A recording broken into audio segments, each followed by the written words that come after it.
Alright guys, so here's another quick shout out to this here guy who makes 3D printable props for your RC drones, FPV drones.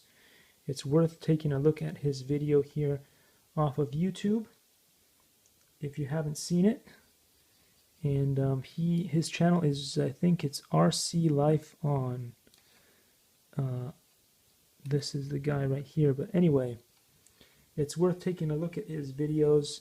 He shows you how they work. He did PLA and TPU, and unfortunately they do not survive crashes based on what he said so far, so you may have to do some 3D printing with other kinds of filament, but they work, and his drone flies really well. So big shout out to him. He's an inspiration, and I'll see you in the next one. Likey.